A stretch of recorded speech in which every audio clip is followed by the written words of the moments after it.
तो इससे बात करवा देता हूँ मैं। सिद्धे जय प्रसिद्धे चौयाराणा फलम प्रति वंदिता अरहंते गोचम आराधना कमसो। जय बोलो नंदन परम सिद्ध भगवान की जय। देवाजी 1008 आदिनाथ भगवान की जय।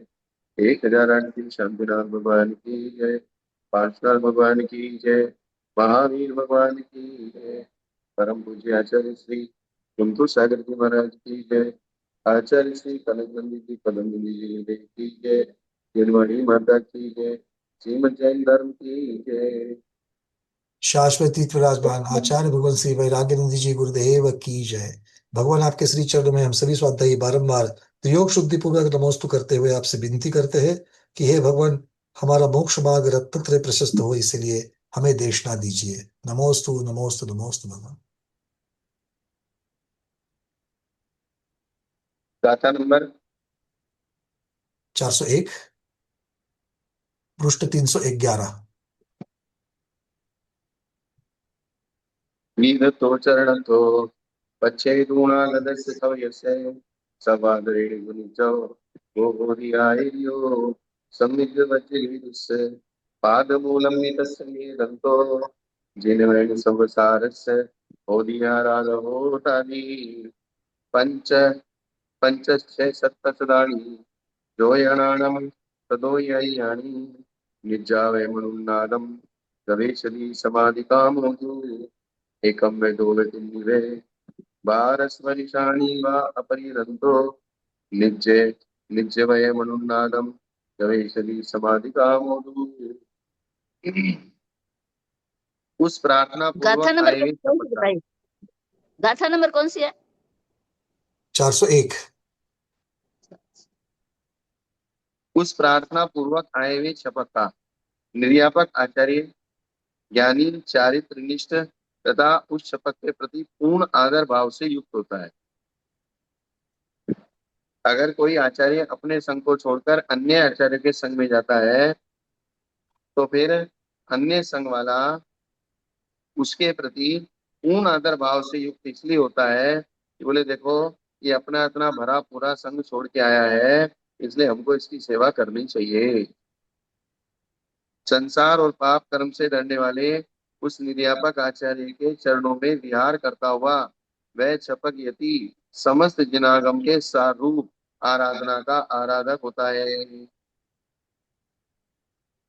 संसार से और पाप कर्म से डरने वाला वो निर्यापक आचार्य के चरणों में विहार करके पहुंचने वाला छपक, अर्थात वो जब अपने संघ को छोड़ के अन्य के संघ में जाता है तब वो अपनी आराधना जनागम का सार, द्वादशांग का सार, वो चार आराधना, उस आराधना का आराधक होता है। संते सगन गीरतो संविग्ध वच भी, तीन गाथा सूत्रों के द्वारा परगण में चर्या करने का गुण कहा, अर्थात दूसरे के संग में जाके समाधि करने के क्या गुण होते हैं। अब आगे मार्गणा का कथन करते हैं। इसका मार्गणा अधिकार अगला।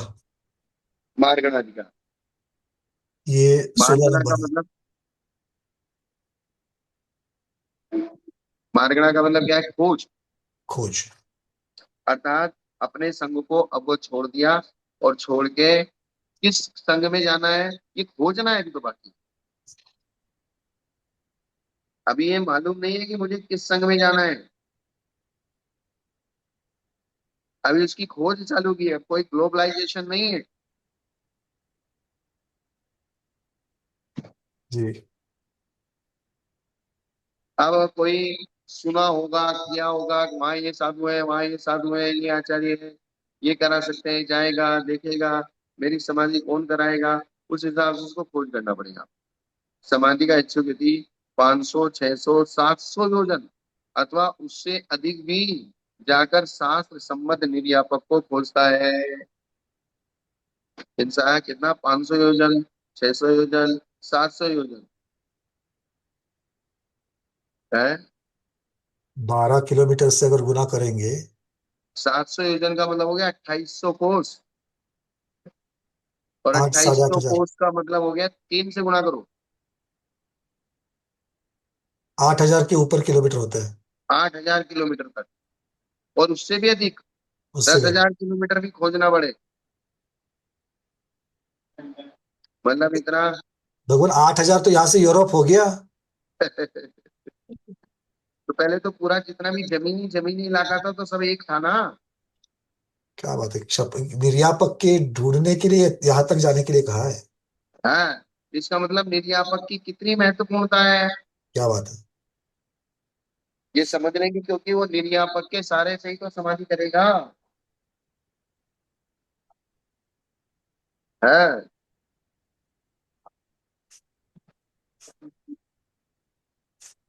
और अपने संघ से तो पूरा संबंध और संपर्क खत्म ही हो गया।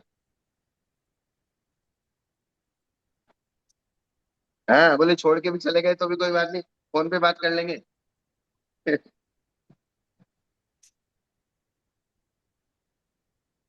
समाधि का इच्छुक यदि एक अथवा दो अथवा तीन आदि 12 वर्ष पर्यंत भेद खिन्न न होता हुआ विनागम सम्यक निर्यापक को खोजता है,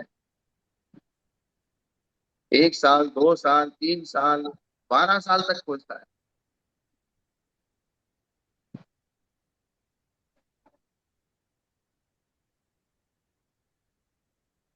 मतलब उस अंतिम समय में समाधि कराने के लिए उसको निर्यापक चाहिए। और निर्यापक कोई ऐसे नहीं है कि कुछ भी किसी को भी बोल दिया ये निर्यापक है।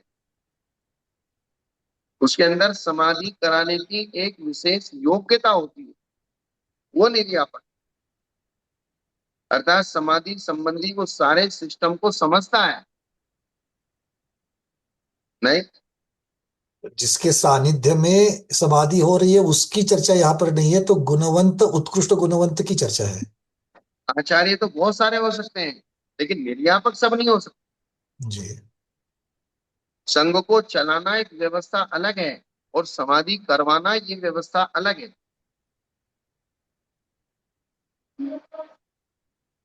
इसका मतलब वो खोजेगा, जाएगा, रास्ते में बहुत सारे आचार्य भी मिलेंगे, तो उनकी वो परीक्षा भी करेगा कि भाई ये मेरी समाधि करवा सकते हैं नहीं करवा सकते, या मेरे स्टेटस के अनुसार है या नहीं है। अब जितना उसको समझ में आता है सामने वाले को उतना भी समझ में नहीं आता, तो उनसे क्या समाधि कराएगा। तो उसी के स्टेटस का आदमी चाहिए ना।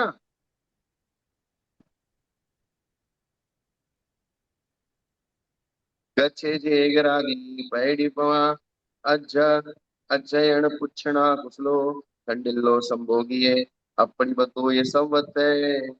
निर्यापक को खोजने के लिए जाते हुए चपक का क्रम कहते हैं। एक रात्रि प्रतिमा में, अध्ययन में, दूसरे इससे प्रश्न करने में कुशल वह चपक इस खंडिल संभोगी और सर्वत्र अप्रतिबद्ध होता है, अर्थात जहां भी जाता है सब जगह किसी से भी राग नहीं करता, जगह से, आदमियों से, साधुओं से, किसी से। एक रात्रिक भिक्षु प्रतिमा को कहते हैं। पहले बताएंगे ना, अथाकथ विधि 12 12 भिक्षु की भिक्षु 12 प्रतिमा, प्रतिमाएं। जी। तो वही एक रात्रिक भिक्षु प्रतिमा को कहते हैं। 3 उपवास करके चौथी रात्रि में ग्राम नगर आदि के बाहर वन में अथवा शमशान में पूरा अथवा उत्तर अथवा चिन्ह प्रतिमा की ओर मुख करके। ये बात महत्वपूर्ण है यहाँ। अगर सामने चिन्ह प्रतिमा होती है तो दिशा का दोष नहीं होता, ये बात इससे सिद्ध होती है।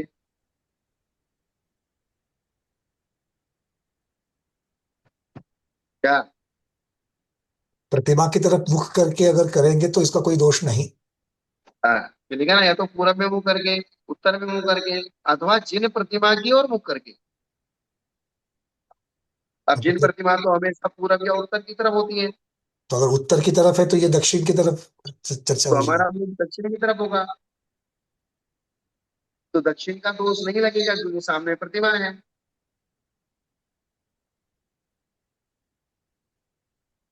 ये बात। दोनों पैरों के मध्य में 4 अंगुल का अंतर रखकर अपनी दृष्टि नाक के अग्रभाग पर रखते हुए शरीर से ममत्व का त्याग करके स्थित होता है।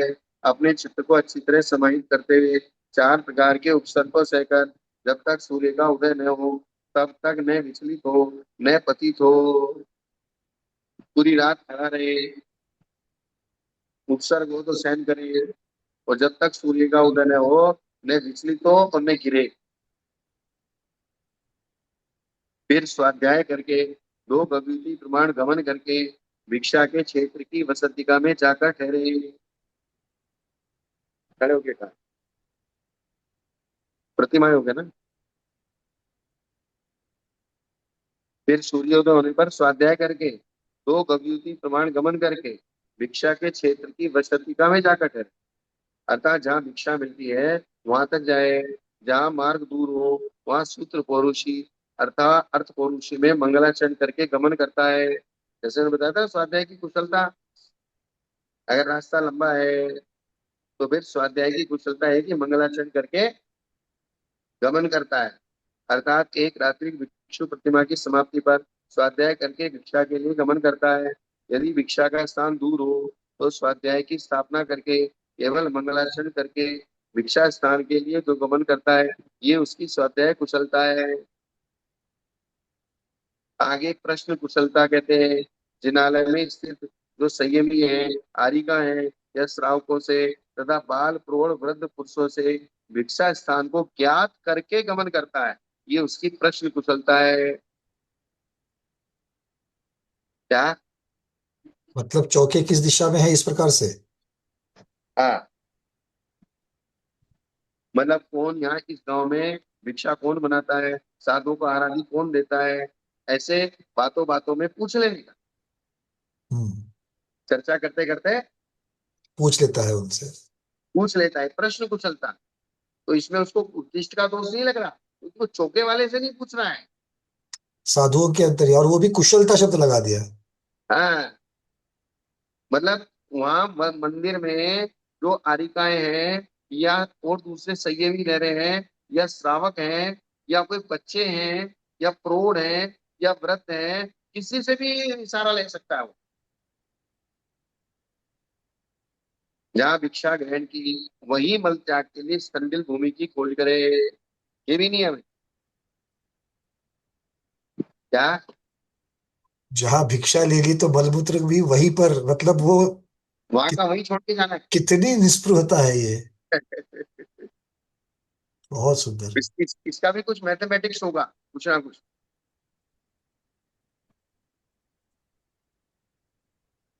स्तंडिल का मतलब शुद्ध पक्का लेना। चबूतरा। शुद्ध। हाँ। पक्का चबूतरा। पक्का चबूतरा। हाँ,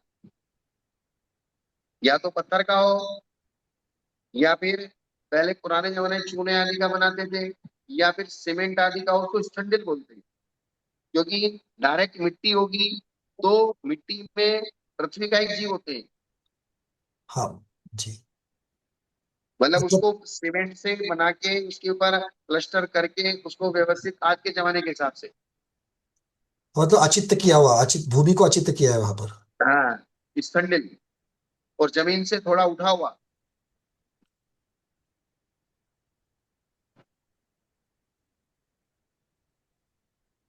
जिस जिस यति के साथ समाचारी की जा सकती है, ऐसे यति को सहायक रूप में ले ले अथवा स्वयं उसका सहायक हो जाए। क्या? अपने लेवल का कोई साधु हो तो या तो उसका उसका सहायक हो जाए या उसको अपने सहायक के रूप में ले ले, क्योंकि अपना काम निकालना है। तो ये नहीं है कि वही हमारा ऐसा सहायक बने अपन उसका सहायक बन जाए। इस प्रकार इस कंडिल भूमि की खोज में और समाचारी के योग्य यति के साथ रहने में जो प्रयत्नशील होता है वह स्थंडिल समभोगी कहलाते हैं। अतः जंगल जाने में, उसको मलमूत्र आदि त्याग करने में जो साधु उसका सहयोगी बन जाए या खुद उस साधु का सहयोगी बन जाए, भाई तुम कहाँ जंगल जाते हो, कहाँ है स्थंडिल, तो उसके साथ चला जाए। तो समभोगी, समान रूप से उपभोग करने वाली। अब उस साधु को भी जंगल जाना है, आपको भी जाना है, तो दोनों मिलके साथ चले जाओ। तो ये स्थंडिल संभोगी हो गया। तथा वह छपक रास्ते में आने वाले ग्राम नगर आदि में बने स्थानों में ठहरे हुए यति ग्रस्त उनके सत्कार सम्मान और अतिथि भोजन आदि में सर्वत्र अप्रतिबद्ध होता है। अर्थात रास्ते में कोई कितना भी साधु लोग उनसे निवेदन करे, प्रार्थना करे, आप यहाँ ठहरो, या उनका सत्कार सम्मान करे, तो उस सब में वो विरक्त रहता है, क्योंकि वो तो समाधि के लिए निर्यापक की खोज में निकला है। मतलब ये उसकी जब खोज करने के लिए रास्ते में चलता है, तो ये उसकी रास्ते की चर्या बता रहे मतलब श्रावक तो श्रावक, समाज तो समाज, तो साधुओं में भी उसको अब रमना नहीं है। हैं। हाँ, उनमें उसकी अनासक्ति होती है। आलोयण परिणदो सम्मम संपत्ति दो गुरु सयासम, यदि अंतरा वो अवेचारा हो जय। आलोचना परिणदो सम्मम संपच्चियो गुरु सयासम, यदि अंतरम विकालम करे जारा होई। आलोयना परिणदो सम्मम संपच्चितो गुरु सयासम, यदि आयरी ओम वो अविचारा होई। आलोयना परिणदो सम्मम संपच्चितो गुरु सयासम, यदि आयरी कालम करे जारा होई। सल्लम उद्धार दुमणो सम्मेग सम्मेग वेग तीव्र सड्डाओ, जम जाति सुत एगम सोते नारा होई। मन वचन काय के विकल्प रूप रत्नत्रय में लगे अतिचारों को, आलोचना के दोषों को त्याग कर मैं सम्यक रूप से गुरु से निवेदन करूंगा, ऐसा संकल्प करके जो गुरु के समीप जाने के लिए निकला है, वह यदि मार्ग में ही अपनी बोलने की शक्ति खो बैठता है, तो भी वो समाधि का साधक कहलाता है।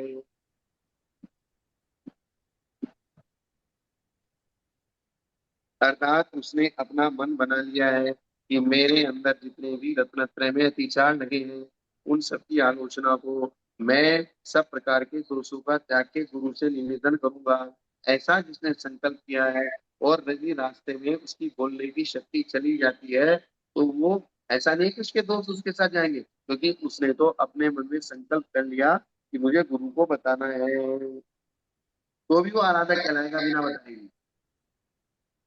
मैं गुरु के पास जाकर अपने दोषों की सम्यक आलोचना करूंगा, यह संकल्प करके जो गुरु के पास जाने के लिए निकला है, यदि मार्ग में वो मर भी जाए, तो भी आराधक कहलाता है। आलोचना करने का संकल्प करके जो गुरु के पास जाने के लिए चला है, यदि आचार्य बोलने में असमर्थ हो जाए, तो भी वो आराधक है। संकल्प की महिमा है यहाँ। हाँ, मतलब आपने अपने मन को बना लिया है कि मुझे समाधि करनी है, तो बस ये समझ लीजिए आपका काम, आपकी चाहे बोलने की सामर्थ्य चली जाए, चाहे आप रास्ते में मृत्यु को प्राप्त हो जाए, चाहे सामने वाला आचार्य मृत्यु को प्राप्त हो जाए, जो गुरु के सन्मुख अपना अपराध निवेदन करने के लिए गुरु के पास जाने के लिए निकला है, यदि आचार्य मर जाए, तो भी वो आराधक है। जिसने गुरु के सन्मुख अपने अपराधों की आलोचना नहीं की है, उन्हें गुरु के द्वारा कहा गया प्रायश्चित किया है, तो फिर आराधक कैसे है? ना तो आलोचना हुई, और न गुरु के द्वारा दिया गया प्रायश्चित। प्रायश्चित हुआ, तो बिना प्रायश्चित के और बिना आलोचना के मर गया, तो फिर भी आराधक है। बोले किए गए अपराध की आलोचना न करने पर माया शल्य होता है, और माया शल्य के होने पर रत्नत्रय में शुद्धि नहीं होती है, ऐसा मानकर जो शल्य को निकालने का भाव रखता है तथा संसार से भयभीत होने को संवेग कहते हैं, शरीर की अशुचिता, असारता और दुखदायकता को देखकर तथा इंद्रिय जन्य सुखों को अतृप्ति करने वाले तथा तृष्णा को बढ़ाने वाले जानकर उसमें विरक्ति होना, ये उद्वेग है। तो जिसके संवेग और उद्वेग होते हैं, और मरण काल में रत्नत्रय की तीव्र आराधना और श्रद्धा होती है, उसे संवेग उद्वेग तीव्र श्रद्धा वाला कहते हैं, अथवा संवेग उद्वेग द्वारा जिसकी रत्नत्रय की आराधना में तीव्र श्रद्धा है, वह संवेग उद्वेग तीव्र श्रद्धा वाला होता है। ऐसा शपथ शुद्धि के लिए गुरु के पास जाता है, इससे वो आराधक कहलाता है। पहली बात तो ये अपना मन बनाना ही कठिन होता है कि मैं गुरु के पास जाकर अपने दोषों का निवेदन करने के लिए जा रहा हूँ।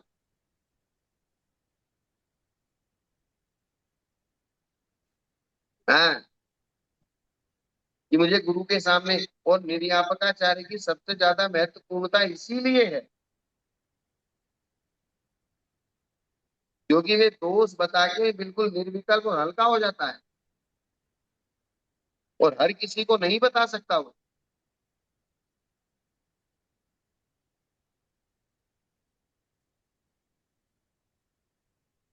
आयार झील कप गुण दीवना अत्त सो दिवि जंजा अज्जव मंदलवला लवतु की पल्लारणम च गुणा आये संपज्जन यज्जंतम अभुचिंतिम सहसा दूरत्युनम आना संगा वत्सल दाये चरणे ना दुमजे।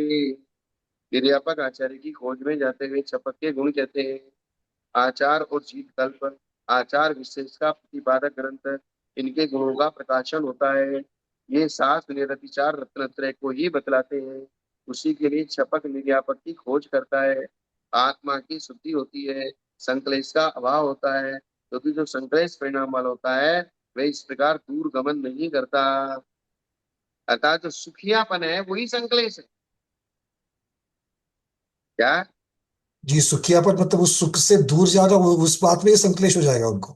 हाँ, जो सुखियापन को भोग रहा है वो संकलेश है, और जिसके सुखियापन नहीं है वही दूर जा सकता है। तथा गुरु के पास जाकर अपने दोषों को प्रकट करने से मायाचार का त्याग होता है। इसी से मान का भी निराश होता है। शरीर को त्यागने का भाव उनसे लाघव होता है। मैं कृतार्थ हूँ इस प्रकार संतोष होता है। अर्थात मैंने सब कुछ कर लिया, मुझे कुछ नहीं चाहिए। मैंने अपने और पर के उपकार में समय बिताया, अब आगे अपने ही कार्य को प्रधान रूप से करूंगा। ऐसे विचार से हृदय में सुख होता है। इस प्रकार गुरु के पास जाने के ये बहुत सारे गुण हैं। अर्थात क्रोध मान माया लोभ चारों कसायों का निराश होता है।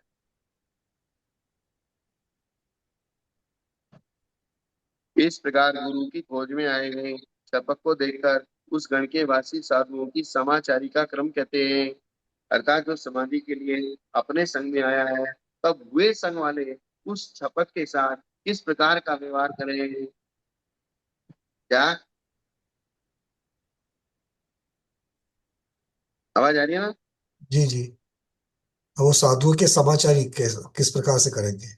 मतलब उस नए आचार्य को देखकर वे संघर्ष साधु संघ के रहने वाले आचार्य किस प्रकार का उसके साथ व्यवहार करते हैं। आगन्तुवच्छव्वा परिलेयायितु वण्णमण्डिम् अन्नोन चरण करणम जानन हेतुम परिक्खन्ति आवासेठाणादिषु परिलेयन वयन गहन निखेवे सज्जाये विहारे विखत गहने परीक्षन्ति। अतिथि को आता हुआ देखकर यति गण शीघ्र ही खड़े हो जाते हैं। क्या करते हैं? उपचार विनय की चर्चा, वह यतिगण शीघ्र खड़े हो जाते हैं। जैसे देखते हैं कोई एक नया साधु आ रहा है, देखते ही सार उसको तुरंत खड़े हो जाते हैं।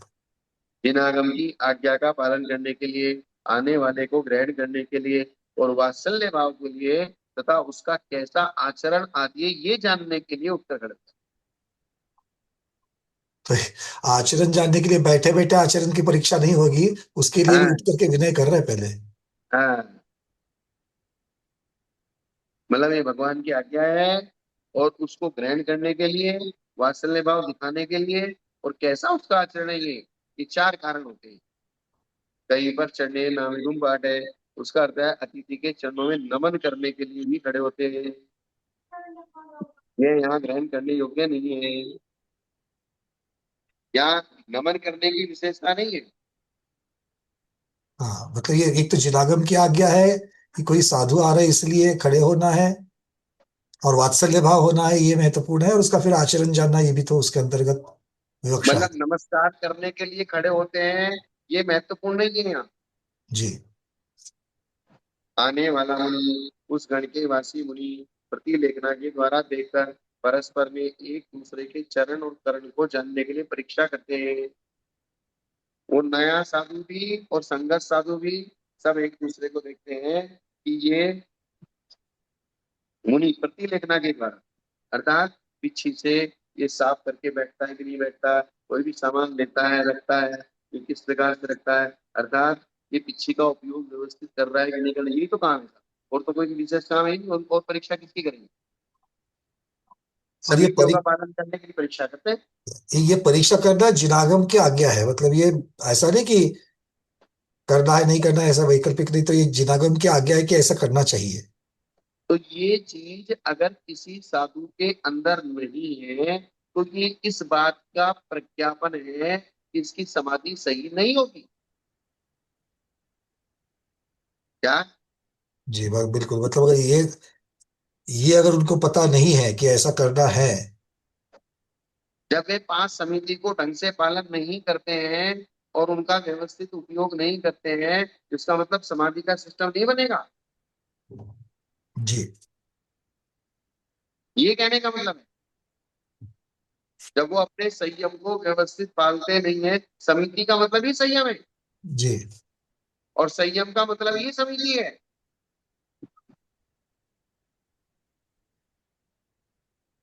जो भी प्रवृत्ति करनी है देख शोध के करनी है और उसी का नाम समिति है और वही समिति संयम रूप है। तो संयम ही नहीं है तो फिर समाधि कैसे करेंगे? और वे अगर इस प्रकार से नहीं करते हैं तो संघ के दूसरे साधु भी गड़बड़ कर सकते हैं। उनकी देखा देखी उनकी भी समिति में रुचि कम हो जाएगी। अर्थात हीन आचरण वाले के साथ नहीं रहना। वे आचार्य भी देखेंगे कि संघ के साधु भी संयम का पालन ढंग से करते कि नहीं करते, और वे साधु भी देखेंगे। अर्थात आचरण बराबर का होना चाहिए, हीन पना नहीं चाहिए। जो बाहर से आए वो भी देखेंगे कि ये क्या मैं सही जगह पर आया हूँ कि नहीं आया हूँ। हाँ, यहाँ चरण शब्द से समिति और मुक्ति गई है, करण शब्द से आवश्यकों को कहा है। आचार्यों के उपदेश में भेद होने से साधुओं का समाचार अनेक प्रकार का है। इससे वह दुर्गम है, उसका जानना कठिन है। उसको जानने के लिए वे परस्पर में परीक्षा करते हैं, अथवा यह हमारे साथ रहने योग्य है या नहीं है, ये जानने के लिए परीक्षा। कैसे परीक्षा करते हैं? आवश्यक स्थान में, अर्थात इनके सटावश्यक व्यवस्थित करते कि नहीं करते। प्रतिलेखन स्थान में, जहाँ पिच्छी का काम है वहां पिच्छी का उपयोग करते कि नहीं करते। वचन में, बोलने का तरीका कैसा है। ग्रहण, कोई चीज कैसे ग्रहण करते हैं। निक्षेप कैसे रखते हैं, स्वाध्याय करते कि नहीं करते। विहार में कैसे करते हैं, भिक्षा ग्रहण में कैसे, आहार कैसे लेते हैं। क्या? सारी समिति तो ले लिया है, उसमें सभी समिति की अपेक्षा से ये मतलब किस हर एक समिति की प्रक्रिया कैसे चल रही, कैसे करता है, ये इसको चेक रहे हैं। समान और निश्चरा के इच्छुक को अवश्य ही करने योग्य सामायिक आदि को आवश्यक कहते हैं। उनका स्थान अर्थात स्थिति, यानी आवश्यक रूप, परिणति का काल। आदि शब्द से दो बार नमस्कार, यथाजात, 12 आवर, 4 बार सिर का नमन, मन वचन काय की शुद्धि इत्यादि क्रिया, जो कृतिकर्म होता है ना। जी 3 आवर्त एक शिरोमणि से वो हाँ, ये यहाँ पर 12 आवर्त और 4 शिरोमणि बन जाएगी। चक्षु अथवा उपकरण से प्रतिलेखना करने पर, प्रतिलेखना दो प्रकार की है, एक चक्षु प्रतिलेखना और एक उपकरण प्रतिलेखना। उपकरण की है। तो सब जगह पीछे नहीं लगाई जाती। जैसे रास्ते में हम गमन करते हैं, एक एक कदम रखते हैं, तो हर कदम पीछे लगा के नहीं रखते। इसका मतलब सर्वथा हर जगह पीछे लगाना ही चाहिए, ये नियम नहीं है।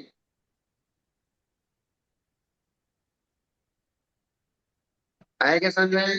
जी चक्षु से भी प्रतिरेखता होती है और उपकरण से भी होती है। हाँ, जहाँ उपकरण से हो सकती है वहाँ उपकरण से करना, और जहाँ उपकरण से नहीं हो सकती वहां चक्षु से करना। जी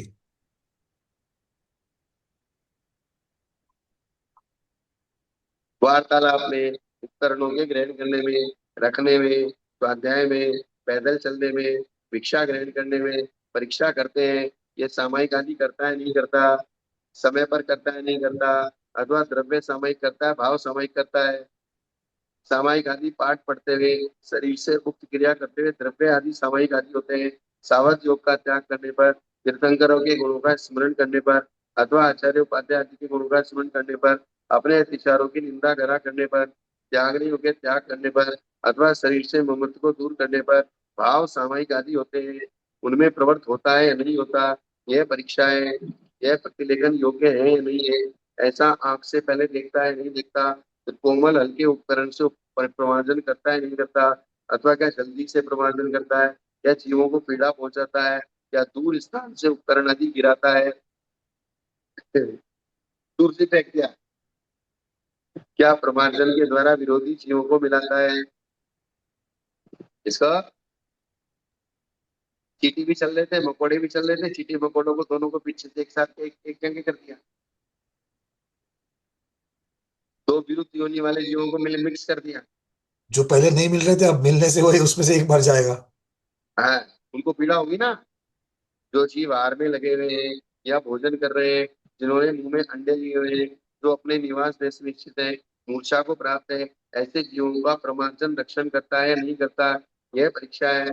वचन परीक्षा, कठोर वचन, पर की निंदा, अपनी प्रशंसा करने वाले वचन, आरंभ और परिग्रह में प्रवृत्त कराने वाले वचन, मिथ्यात्व के संपादक वचन, मिथ्या ज्ञान कराने वाले वचन, झूठे वचन, ग्रस्तों के योग्य वचन, कैसे बोलता है या नहीं बोलता है, जहाँ से जो ग्रहण करता है रोकता है, उन दोनों के प्रमार्जन पूर्वक ग्रहण और निक्षेप करता है नहीं करता है, परीक्षा है। काल आदि की शुद्धि पूर्वक ग्रंथ पढ़ता है या नहीं नहीं। पढ़ता, अथवा किस ग्रंथ को पढ़ता है, कैसे उसका अर्थ करता है, उसके अर्थ करने का तरीका क्या है, गलत अर्थ तो नहीं करता है, अपने निवास देश से दूर, एक हाथ आदि प्रमाण, जंतु रहित, छिद्र रहित, सम, जिसमें किसी का विरोध नहीं, रास्ता चलते लोग जिसे देख सकते नहीं, ऐसे ठंडिल प्रदेश में अपने शरीर का मन त्याग करता है, या इससे विपरीत कहीं भी बैठ जाता है। ये विहार की परीक्षा है। भिक्षा ग्रहण में परीक्षा का मतलब है ब्राह्मणी में जैसी तैसी भिक्षा ग्रहण करता है, या 9 कोटि से शुद्ध भिक्षा ग्रहण करता है। आने वाला यदि गुरु के पास सभी ने उपस्थित होकर निवेदन करता है कि भगवान साह्य प्रदान करके मुझ पर अनुग्रह करें, उसके पश्चात आचार्य को भी आचार के ज्ञाता उस आगंतुक यति को साह्य देना चाहिए, ऐसा कहते हैं। आये सत्यरत्तम नियमा संगाडो दुरारभो सेचा संकारो विये जैवी असंभोई होई तेन परम अभियानिये मैं होती संगाणो दुरारभो सेचा संकारो विये गणिना अभिजुत जोग से। उस आगंतुक यति को नियम से 3 रात तक साह्य देना ही चाहिए, चाहे वो योग्य हो चाहे वो योग्य नहीं, तो 3 दिन तो नियम से उसको साह्य अर्थात उसको अपने पास रखना चाहिए, तथा रहने को वसति और संस्कार देना चाहिए। यद्यपि अभी उसकी परीक्षा नहीं ली है, इससे वह साथ में आचरण करने के लिए, फिर भी यदि उसका आचरण उचित है तो उसे साह्य देना चाहिए। 3 दिन के पश्चात गुरु क्या करे, 3 दिन के पश्चात उस आचार्य को उस यति के वचन को सुनने के पश्चात जो साह्य दिया था वह साह्य बिना विचारे नहीं देना चाहिए, अर्थात 3 दिन तक तो बिना विचारे नहीं, जी। और 3 दिन के बाद विचार करके ही दे, मतलब आते ही धक्का भी नहीं मारना। अगर वो योग्य नहीं है 3 दिन में परीक्षा हो जाएगी, तो उसके बाद अगर वो योग्य हो तो रखना, और योग्य नहीं हो तो नहीं रखना। दू शब्द का देवकारी है, और उसे दातव्यों के आगे रखना चाहिए, अतः उसे चाहिए नहीं ही देना चाहिए, वसति अथवा संतर नहीं देना चाहिए। उसका आचार उचित भी हो तो भी उसे परीक्षा किए बिना साह्य नहीं देना चाहिए। जब युक्ताचार को भी नहीं देना चाहिए तब अन्य की तो बात ही क्या है, अर्थात साधुओं को अपने बीच में किसी भी प्रकार से अयोग्य व्यक्ति को नहीं रखना, क्योंकि साधुओं का समुदाय एक रत्नत्रय धारियों का समुदाय है। अयोग्य व्यक्ति अगर बीच में घुस गया तो उस एक का असर दूसरे दूसरे साधुओं को बिगाड़ देगा। ये तो बहुत सावधानी वाली चीज है। रत्नत्रय बड़ी मुश्किल से मिलता है, चर्या बड़ी मुश्किल से पलती है, जरा सा भी शिथिलता का रास्ता दिखेगा तो सबसे पहले शिथिलता में भगेंगे, क्या। बिल्कुल, अगर वो उनका विचार प्रबल है, अगर वो प्रभाव करने की शक्ति है उनमें, तो वो किसी के ऊपर भी प्रभाव डाल सकते हैं। यहाँ कोई शंका करता है कि बिना विचारे उसके साथ रहने में क्या दोष है, जो इतनी सावधानी रखते हैं।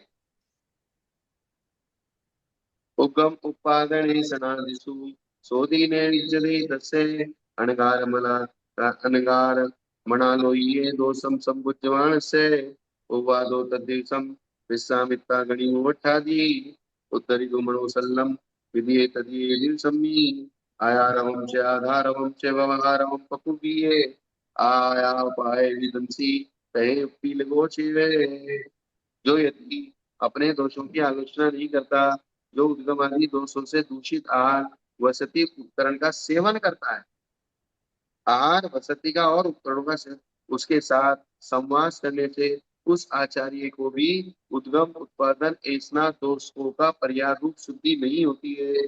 अर्थात आचार्य अगर ऐसे साधु को अपने पास रखता है जो उद्गम उत्पादन ऐसा दोषों से दूषित वस्तुओं का उपयोग करता है, तो वो आचार्य भी दूषित हो जाता है, क्योंकि आचार्य ने उसको रखा है तो आचार्य की भी अनुमोदना हो गई। यदि वह आचार्य अन्य मुनियों को उसके साथ रहने की अनुमति देता है तो भी उसको अनुमोदना का भागी तो बनना ही पड़ेगा। मार्ग के श्रम से थका हुआ वह आगंतुक मुनि अपने आने के 2 दिन तो विश्राम लेता है, दूसरे दिन मन में सल्ले की तरह चुभने वाले दोषों को दूर करने के लिए आचार्य के समीप जाता है। गुरु की मार्गना अर्थात खोज पूर्वक की जाने वाली सब क्रियाएं मार्गना कही जाती है, इसलिए यहाँ उनका मार्गना रूप से कथन किया है। ये मार्गनाधिकार है। जी। वह आगंतुक किंतु किन गुणों से युक्त आचार्य का आश्रय लेता है, ये कहते हैं आचारवान, आधारवान, व्यवहारवान, कर्ता, रत्नत्रय के लाभ और विनाश को दिखाने वाला और औपीड़क, इतने सारे गुण आचार्य में होने चाहिए। यहाँ पर अधिकार बदल रहा है क्या? क्योंकि अगला अधिकार जो है वो सुस्थित परोपकार तथा आचार्य पद योग्य कारण में प्रवीण गुरु, नहीं उसके, हाँ, नहीं आचार्य की खोज ही चल रही है अभी तक ये। अभी तो मार्गना चल रहा है, जी, मार्गणी चल रही है। मार्गनाधिकारी है अभी। मतलब इस बात से ये बात आप समझ लीजिए कि जिस प्रकार से राजा महाराजा हल्के लोगों के साथ न तो बैठते हैं, न चर्चा करते हैं, न उनके साथ वार्तालाप करते हैं, और न उनके साथ भोजन करते हैं, क्या? जी। और अगर करते हैं तो उनकी वो क्वालिटी नहीं रहती। मुख्यतः से वो संसर्ग से बचना चाहते हैं। हाँ, इसी प्रकार से साधु संतों को भी बहुत सावधानी से किसी भी अयोग्य व्यक्ति के साथ में रहना उनके लिए बहुत ज्यादा रिस्क है। अभी ये सब चीजें हैं, देखो बहुत समझदारी। अब क्या है, शरीर की कितनी सामर्थ्य है, कितनी शक्ति है, सब किस प्रकार से करते हैं, ये बहुत सारी बातें, बहुत सारी विवक्षाएं हैं।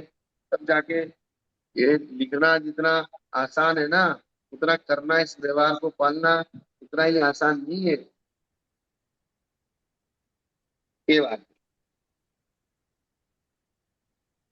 बस आज इतना ही रहने दें। ठीक है बाबा, 418,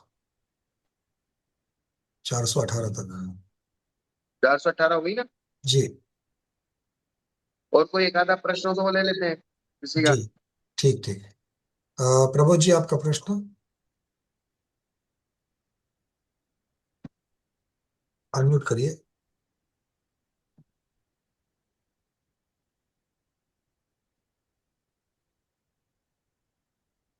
अनम्यूट, यहाँ हो गया, बोलिए।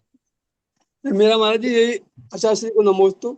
मैं ये पूछ रहा हाँ, था कि ये इसका मतलब 12 साल का लिखा हुआ है, इतना योजन गमन करते हैं, तो क्या अकेले गमन करते हैं या साथ में किसी को लेके करते हैं? मतलब किस तरह से, मतलब ये, मतलब 12 साल का मतलब 12 साल की पहले तय करके आते हैं, 12 साल तक उनको देखना, मतलब अब ये। अकेले अकेले और अकेले की बात तो ये है, अगर वो जिन कल्पी आदि हैं तो अकेले जाते हैं, लेकिन अगर जी स्तरीय कल्पी आदि है तो अपने साथ में और एक दो मुनियों को लेके जाएंगे।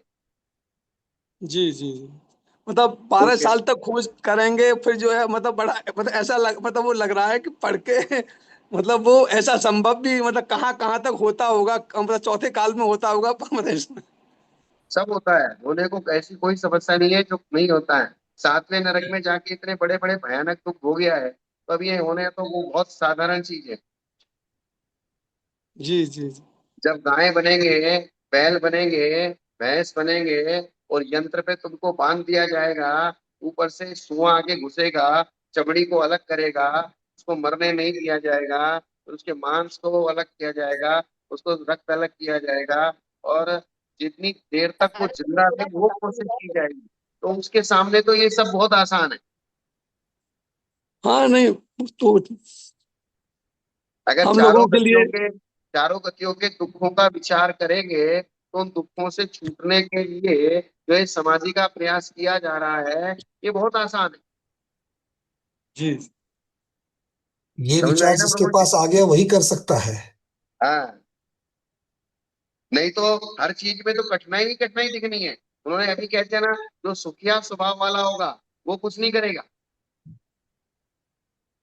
वो दूर नहीं जाएगा, पुरुषार्थ नहीं करेगा। साधु का मतलब श्रवण एक शब्द है, और श्रवण का मतलब होता है जो अपने आत्मा के कल्याण के लिए बहुत पुरुषार्थ करता है।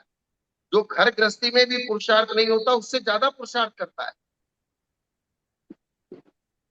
ऐसे उदाहरण महाराज जी, मतलब पुराणों में आए हैं हमारे प्रतिमा योग वगैरह में, इस तरह का कोई बता, इस तरह से कि इस तरह से मतलब बहुत है, बहुत वर्णन। बहुत उदाहरण है वर्तमान योग आदि में कि साधु लोग खोज करने के लिए निकलते हैं। यानी कि यहाँ कहा गया है कि कितनी भी परिचय हो, कितना भी कोई सिस्टम कैसा भी हो, लेकिन जब उनको चारों गतियों के दुख दिखाई देते हैं तब उसके सामने ये परिचय उनको कुछ भी नहीं लगते। जी वो मेंटेलिटी आपको बनानी पड़ेगी। जी जैसे आप घर में बैठे आराम से, अपना आराम से बढ़िया पंखा चल रहा है, बढ़िया पीछे पर्दा भी अच्छा सुंदर सुंदर लग रहा है, अच्छी गादी पे बैठे हो, कुर्सी पे बैठे हो। अब आपको ये लगे मुझे अपना आत्म कल्याण करना है, तो इस घर घर को, गादी को और पंखे को छोड़ना पड़ेगा। जी तो इसका मतलब क्या है? अगर हम नहीं छोड़ पा रहे हैं, इसका मतलब हमको अपने आत्म कल्याण की वो रुचि नहीं है। हम तो अपने घर को शरण मान के उसमें सुरक्षित बैठे हैं, ऐसा हमको लग रहा है। हमको जी ये नहीं लग रहा है कि हम संसार के जंगल में बैठे हैं। हमको ये लग रहा है तो हम तो आराम से घर का दरवाजा बंद करके सोते हैं, सुरक्षित हैं। घर छोड़ देंगे तो असुरक्षित हो जाएंगे। जी भगवान, ये बात तो व्यवहार में भी जैसे दिखाई देती है। अगर मान लो मुझे परफेक्ट इंजीनियर होना है, अच्छी तरीके से डिस्टिंक्शन में पास होना है, तो फिर मैं हाँ, अच्छे क्लास के, अच्छे किताबों के, कहाँ कहाँ से मुझे ज्ञान मिले, इन सब के लिए मैं जरूर पुरुषार्थ करूंगा, क्योंकि मुझे वो बेस्ट चाहिए। तो जिसको बेस्ट समाधि चाहिए कि मेरी अच्छी से अच्छी समाधि हो जाए, ये जिसको चाहिए वो तो बिल्कुल निर्यापक को ढूंढने के लिए निकलेगा ही निकलेगा। नहीं तो बच्चे घर में अच्छा खाना खाते हैं, अच्छी जगह रहते हैं, अच्छा उनका खुद का रूम है बड़े घर में, लेकिन जब पढ़ने के लिए जाते हैं, हॉस्टल में रहते हैं, हॉस्टल में न तो रहने की जगह अच्छी है, न वहाँ खाना अच्छा मिलता है, न वहाँ व्यवस्था है, लेकिन पढ़ना है। जी। पढ़ना है तो वो सब कष्ट सहन करता है। इसी प्रकार से मुझे समाधि करना है, क्योंकि समाधि करना है तो ही मैं कष्ट से बाहर निकलूंगा, नहीं तो जिंदगी बेकार हो जाएगी। इसलिए वो कष्ट को सहन करके भी उस समाधि को स्वीकार करता है। समस्या यही है हमारे सामने। हमारे हमने अभी उस समाधि की महत्ता को समझा नहीं है, ये इसलिए हम सबसे बड़ी कष्ट बात सहन है। करने के लिए तैयार नहीं है। ये सबसे बड़ी बात है, वो जो महत्व है उसका जिसको समझ में आ गया वो बिल्कुल उसके लिए पुरुषार्थ करेगा। फिर वो कुछ भी हो जाए वो पुरुषार्थ करेगा। नहीं तो ये घर के पंखे, कूलर, एसी, गद्दे, कुर्सी, परिवार, ये सब लोग छूटने वाला नहीं है जल्दी से। अरे बोले यार, ये वही तो है कि जाएंगे, महाराज बनेंगे या नहीं बनेंगे, ढंग से हमको व्यवस्था मिलेगी नहीं मिलेगी, कैसा कमरा मिलेगा, कैसा, कहीं लाइट रहेगी कहीं नहीं रहेगी, कहीं पंखा चला या नहीं चला, ये सब बहुत सारे विकल्प हैं। बोले हमसे नहीं होगा, हमसे नहीं होगा। इसका मतलब आत्म कल्याण की रुचि में बहुत हीनता है। जी और आत्म कल्याण की रुचि अगर बढ़ी हुई होगी तो ये सब कुछ भी बाधा नहीं रहेगा। क्या? अभी तो जी बहुत दूर जाना है भगवान, मतलब इस प्रकार का विचार अभी भी चल रहा है। अच्छा, शिखर जी में जाकर सिद्ध चक्र विधान करना है, मुझे एसी रूम हाँ, चाहिए, एसी नीचे ही चाहिए, ग्राउंड फ्लोर में ही चाहिए, मैं इनके साथ ही रहूंगा या रहूंगी, दूसरों के साथ नहीं रहूंगी। अभी तक तो ये चर्चा चल रही है, अभी तक तो सिद्ध चक्र विधान की तरफ लक्ष्य बना ही नहीं है। अभी तक तो ये देख रहे हैं कि हमारी अभी तक सुविधा तो क्या सुविधा, मिलेगी। हाँ सुविधा में ही हमारा अभी तक पूरा लगा हुआ है। मतलब विधान के माध्यम से हमारी जो कर्मों की निर्जरा होने वाली है उसकी तरफ अभी लक्ष्य नहीं है। बात यही हो वो रही है। लक्ष्य अगर बन जाएगा तो फिर बोले सुविधा कुछ भी मिले, लेकिन वो निर्जरा मुझे करनी है। ये चीज है। जी चल। बहुत भगवान और भी हाथ ऊपर है, क्या करे? हाँ बोलिए बोलिए, जल्दी ले चलिए, लीजिए। दो लोगों के हाथ ऊपर है, दो प्रश्न अंतिम ले लेते हैं, सुरेंद्र दीदी और हाँ मंगला दीदी। सुरेंद्र दीदी आपका प्रश्न, उसके बाद मंगला दीदी, जल्दी से रखिए। नमस्ते महाराज जी. हाँ बोलिए। महाराज जी, 12 वर्षाची सल्लेखना उत्तम सल्लेखना म्हणतात. मग 12 वर्ष ओळखायचं कसं ते आपल्या आयुष्यातलं? गुरुदेव, ये 12 वर्ष की उस संलेखना को उत्तम संलेखना कहा गया है, तो अभी 12 वर्ष हमारे रहे हैं ऐसा समझिए कैसे, और फिर 12 वर्ष की लेंगे कैसे? वो तो पता है ना, वे खुद आचार्य है, निमित्त ज्ञानी है, अवधि ज्ञानी है, बने बने ज्ञानी है। जब उनको ये पता चल जाता है तभी वो लेते हैं। जी, इसका उत्तर आता शुरुआत में ही आपने दिया था कि हड़बड़ी नहीं करनी है इसके लिए, तो वो हम पहले। लोग को, अगर हमको मालूम नहीं पड़ा है तो हम 12 वर्ष की नहीं लेंगे। जब तक किसी परफेक्ट निमित्त ज्ञानी से मालूम नहीं पड़ेगी आपकी आयु कितनी है, तब तक ये हाँ नहीं किया जा सकता। हाँ हाँ फिर तो आप हर समय सावधान रहिए। हाँ हाँ. म्हणजे आपण महाराजांना विचारायला पाहिजे की बाबा हस्तरेखा बघून किंवा भविष्य हा, कुंडली हस्तरेखा बघून. बघा, कुंडली बघा, आणि तर हा काय निमित्त ज्ञान बघा, आणि तर मंत्र काय जप करा की माझी आयु किती आहे, हा त्याचं सगळे करायचे। पर हाँ तैयारी करने के लिए भगवान, इसके लिए कोई रुकने की जरूरत नहीं, तैयारी तो प्रतिक्षण की जा सकती है। हाँ, और तैयारी प्रतिक्षण करो। हाँ समाधि ऐसे थोड़ी हो जाएगी, समाधि बहुत महत्वपूर्ण। अभी क्या बताया, आराधना समस्त द्वादशांग का सार है। नाहीतर एक तर हे होतंय, आयु अजून पुढे असते, धट्टाकट्टा असते आणि परत मग 12 वर्षाचे घेतले म्हणून मग सल्लेखना करावी लागत्या. नाहीतर मग आयु पूर्ण होऊन जात्या आणि 12 वर्षाचं कधी घ्यायचं, असं दोन्ही गोष्टी होऊ कभी शकतात. कभी कभी कभी ऐसा होता है, 12 वर्ष की संलेखना आपने ले ली, 12 वर्ष पूरे हो गए, आयु बाकी है, तो हा फिर क्या तेच. करेंगे? मग ते त्यावेळेला आयुष्य संपवा लागते बिना खाता पिता. हाँ सिर्फ तो सिर्फ 12 वर्ष। जी बिल्कुल, सिर्फ ज- सिर्फ 12 वर्ष जो है ये काल की अपेक्षा से उत्कृष्ट मत मानो उसको, भाव की अपेक्षा से उत्कृष्ट करने के लिए महत्वपूर्ण है। जबरदस्ती तेच की जवानी थोड़ी 4 वर्ष. करेंगे, जबरदस्ती थोड़ी मरेंगे। जबरदस्ती मरेंगे तो संकलेश हो जाएगा। हा 4 वर्ष अमकं, 4 वर्ष वेगवेगळं असं, 4 वर्ष 12 वर्ष असतंय. परंतु ते 12 वर्ष ओळखायचं कसं हे म्हणायचं होतं मला. वो हो गया अभी उसका ओळखायचे तो उत्तर। कसे, ते शास्त्रामध्ये माहिती आहे। ते मंत्र जप करा, तुमचे कानावर देव देवता आहून सांगते, आता समाधीचा टाइम झाला, आला तुमचा, त्याग करा। शांतीसागर महाराज रात्री स्वप्न आले होते, हा तुम्ही शांतीसागर महाराजांना स्वप्न आले होते की सकाळी बस्तीत जाऊन अन्नाचे आहार का त्याग करा। अरे बापरे. हा त्या सकाळी बस्ती जाऊन अन्नाचे आहार का त्याग केले, हा असा हा. ते चारित्र चक्रवर्ती मध्ये लिहिले आहे। होय. हम्म. यहाँ पर प्रॉब्लम ये है कि स्वप्न आने के बाद क्या करेंगे। चलिए, बहुत बढ़िया सुरेंद्र दीदी। मंगला दीदी, आप अपना प्रश्न पूछिए।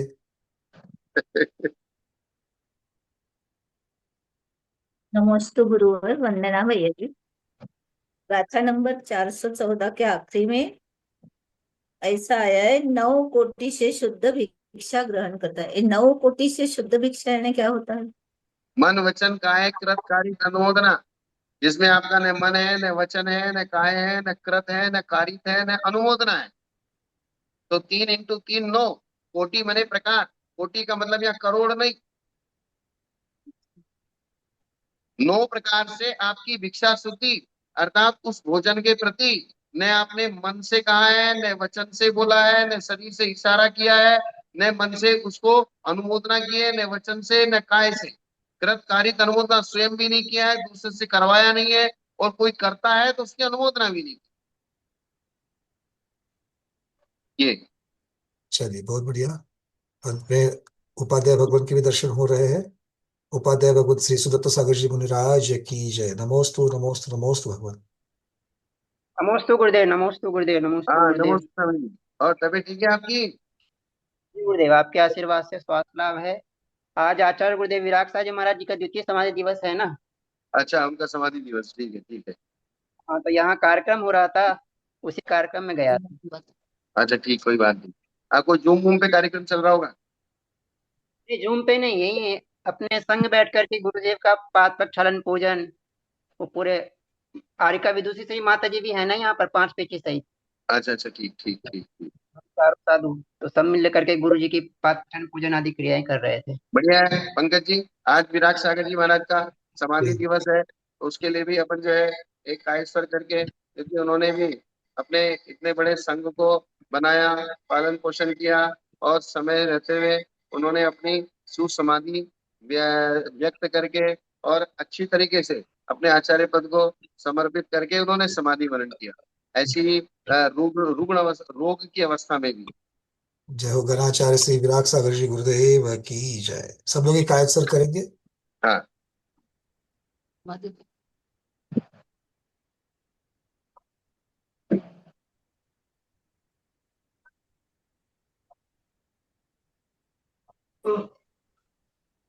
ये वहां ले जाओ, गुरुदेव को दर्शन कर सकते।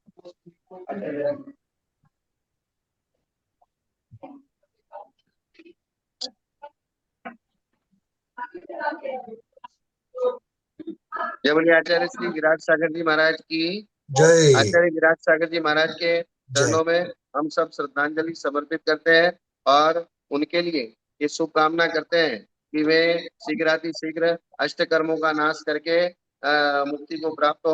और उनके संगत जितने भी साधु यहाँ बैठे हैं, विराट सागर जी के संगत साधु यहाँ दिखाई दे रहे हैं, यूं पे उन सब के लिए भी हमारा प्रति नमोस्तु है। और विराट, हाँ, स्वामी जी नमोस्तु। उन सब के लिए स्वामियों के लिए हमारा प्रति नमस्तु है। और वे सब साधु संत भी विराट सागर जी महाराज ने जिस प्रकार से अपने संघ को आदेश और निर्देश दिए, जाने से पहले भी उन्होंने संघ के लिए आदेश और निर्देश दिए, और सभी साधुओं के लिए एक आदेश निर्देश दिया, और एक बहुत उत्तम अति उत्तम समाधि की संलेखना धारण करके अपने आयु को पूर्ण किया। उनके चरणों में हम बार बार कोटि से नमन करते हैं, और ये प्रार्थना करते हैं कि हम सबकी समाधि निर्विघ्न संपन्न हो, ऐसा हम भावना बातें हैं। और सभी साधुओं के लिए हमारा बहुत बहुत, उनके संगत साधुओं के लिए प्रति नमस्तु है। और सब लोग इसी प्रकार से पूरा संघ गुरु बैठा है, के गुरुदेव पद आशीर्वाद दे चिन्ह में दीजिए। है। इधर देखिए। पूरा संघ बैठा हुआ है, आशीर्वाद दे दीजिए आप अपना। हाँ हाँ, पूरी माता जी के साधुओं के लिए प्रति नमस्तु है, और माता जी के लिए पूरा पूरा आशीर्वाद है। बहुत बहुत आशीर्वाद है माता जी के लिए। हाँ, ठीक ठीक ठीक, बहुत बहुत आशीर्वाद। सभी ठीक साधु है स्वामी वृंदों जी। के सभी साधु वृंदों के श्री चरणों में हम सभी स्वाध्यायी त्रियोग शुद्धि पूर्वक यथायोग्य नमोस्तु वंदामी और इच्छाकार करते हैं। जय हो आचार्य भगवत श्री विराग सागर जी गुरुदेव की जय। आचार्य संघ की जय। नमोस्तु भगवान, नमोस्तु भगवान, नमोस्तु भगवान, नमोस्तु। बस। नमोस्तु भगवान, नमोस्तु भगवान, नमोस्तु भगवान, नमोस्तु भगवान। आचार्य से मेरा एक प्रश्न है। मैंने हाँ 2025 में भी दीक्षा ली है 16 मार्च को, और मेरा आचार्य में गुरु है दयासागर महाराज जी। और मैंने जब समाधि ली थी तब सोची थी कि मतलब मेरा अंतिम समय मैं गुरु के चरणों में हो, प्रभु के चरणों में हो। लेकिन अभी मैंने दीक्षा तो ले ली है, अब मेरा आगे का मुझे कैसे क्या करना चाहिए, कुछ मार्गदर्शन दिखाइए। आपका चेहरा नहीं दिख रहा मुझे, आप पहले से कैसे बोलते थे? थोड़ा वीडियो थोड़ा सा एडजस्ट करें माता जी, क्योंकि वो माता जी का चेहरा ठीक से नहीं दिख रहा है। थोड़ा सा वीडियो एडजस्ट करें। आप हाँ ऐसा कीजिए, यहाँ बहुत सारे श्रावक हैं। मैं पंकज जी, जी उनको भगवान। ऐसा कुछ संबंध मिला दीजिए कि मेरे से उनकी चर्चा हो जाए अलग से। ठीक है, मैं संघ के सूत्र से मैं चर्चा करवाता हूँ, हाँ, करवा देता हूँ मैं। क्योंकि क्या रहता, बहुत सारी बातें ऐसी रहती जो हम सबके सामने नहीं कर नहीं नहीं, सकते। ठीक भगवान, ठीक संकेत मिल गया। तो उनके संघ का भी सूत्र, कांटेक्ट सूत्र है मेरे पास, तो मैं व्यवस्था बनाता हूँ। और मेरे यहाँ का जो कॉन्टेक्ट सूत्र है, वो मैं उनको उनको पहुंचा दीजिए। ठीक ठीक, तो वो सुविधा के अनुसार बातचीत कर लेंगे। हाँ, वो सुविधा के अनुसार मेरे से डायरेक्ट बातचीत कर ले, तो मैं ठीक। उनको उनकी साधना कैसे करनी है, आगे क्या करना है, किस प्रकार से करना है, तो मुझे जो उचित लगेगा मैं उनको ठीक है, मार्गदर्शन कर पाऊंगा। ठीक है, ठीक है। माता ठीक जी है मैं माता आप जी। तक। ठीक है। माता हाँ जी हम सुने क्या? हाँ हाँ, नमोस्तु महाराज जी, नमोस्तु हाँ हाँ महाराज जी। हाँ बेटा, कोई बात नहीं, आप जो है संपर्क करेंगे तो हो जाएगा। मैं, आपकी क्या है इच्छा है, क्या करना चाहते हैं, कैसे करना चाहते हैं, किस प्रकार से आपको आगे बढ़ना है, तो वो मैं आपके साथ में चर्चा करके बता दूंगा। पंकज जी आपको यहाँ का कॉन्टेक्ट नंबर देंगे और उस पर आप चर्चा कर लीजिए, ठीक है ना पंकज जी? जी मैं करवा दूंगा, क्योंकि माता जी के भी संपर्क सूत्र है मेरे पास, मैं दोनों वो हाँ व्यवस्था बता देता हूँ। ठीक है, ठीक है। नमोस्तु भगवान, नमोस्तु। तो हाँ आज के नमोस्तु स्वाध्याय को महाराज, गुरुओं के श्री नमस्ते चरण में बारंबार नमोस्तु वंदामि चकार महाराज। करते हुए यहीं पर समापन करते हैं। जैनम जयतु शासनम, जैनम जयतु शासनम, जैनम जयतु शासनम।